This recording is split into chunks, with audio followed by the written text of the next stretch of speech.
Assalamualaikum warahmatullahi wabarakatuh. Kali ini saya akan menjelaskan resume yang berjudul hubungan faktor risiko penggunaan narkoba pada penghuni Lembaga Permasyarakatan Wanita Semarang tahun 2012-2013. Ditulis oleh Ahmad NH, Ratna NH, Eli NH dari Fakultas Kedokteran Universitas Islam Sultan Agung Semarang. Era globalisasi tidak saja berdampak pada informasi yang baik dan bermanfaat, tapi juga menimbulkan hal-hal yang tidak baik seperti narkoba. Penyalahgunaan atau ketergantungan narkoba merupakan masalah yang kompleks sehingga dapat menjadi ancaman bagi keluarga maupun masyarakat, bangsa dan negara, serta ketahanan nasional. Penggunaan narkoba merupakan suatu proses yang semakin meningkat dari taraf coba-coba ke taraf untuk penggunaan untuk hiburan atau taraf situasional hingga ke taraf ketergantungan. Oleh karena sifat narkoba yang menimbulkan daya ketergantungan tinggi.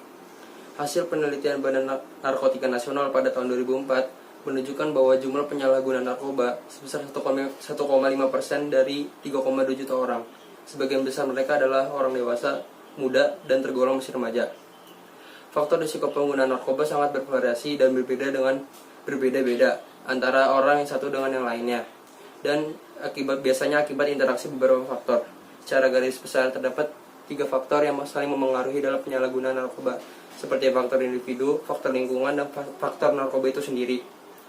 Korban penyalahgunaan atau ketergantungan narkoba juga semakin meningkat dan sangat kompleks. Beberapa orang mempunyai risiko lebih tinggi daripada orang lain dalam penyalahgunaan narkoba. Oleh karena itu, dilakukan pendekatan secara holistik atau menyeluruh, baik dalam medis seperti psikiatri ataupun non-medis seperti pendekatan sosial dan hukum.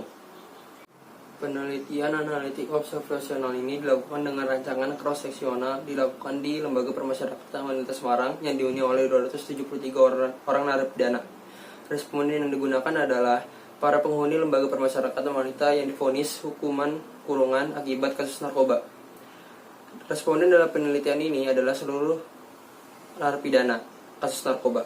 Akan tetapi hanya 133 orang yang mengembalikan kuesioner yang terdiri dari 2 kelompok, yaitu kelompok kasus yang sejumlah 68 orang dari pemakai narkoba dan kelompok kontrol sejumlah 65 orang dari pengedar narkoba.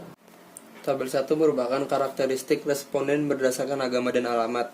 Tabel kedua merupakan faktor risiko penggunaan narkoba pada penghuni Lembaga Permasyarakatan Wanita Semarang tahun 2012-2013. Dari hasil penelitian di atas, faktor umur tidak berhubungan dengan risiko penggunaan narkoba.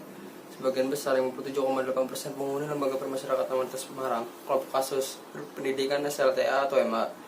Akan tetapi hasil tidak ada hubungan bermakna antara tingkat pendidikan dengan risiko penggunaan narkoba. Status pekerjaan, pernikahan, dan faktor depresi juga tidak memiliki hubungan dengan risiko penggunaan narkoba. Faktor cemas memiliki hubungan bermakna antara mengalami kecemasan dengan risiko penggunaan narkoba dengan tingkat hubungan yang lemah.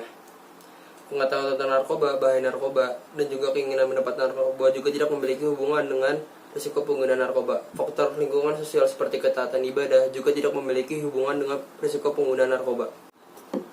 Di Lembaga Permasyarakatan Wanita Semarang, hal ini tidak sesuai dengan penelitian Sony et al. Pada tahun 2012 yang dimana menunjukkan sebesar 52,6% penderita yang dirawat di panti rehabilitasi memiliki keharmonisan keluarga yang kurang, sehingga ini menunjukkan adanya hubungan yang bermakna antara keharmonisan keluarga, penggunaan waktu luang, tingkat sosial ekonomi dengan risiko penggunaan narkoba.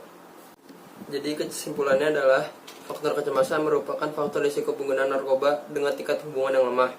Umur, pendidikan, pekerjaan, pernikahan, dan depresi, pengetahuan tentang narkoba, bahaya narkoba, dan keinginan mendapatkan narkoba, keharmonisan keluarga, ketaatan beribadah, penggunaan waktu luang, tingkat sosial ekonomi, dan pola asuh orang tua tidak memiliki hubungan yang bermakna dengan risiko penggunaan narkoba.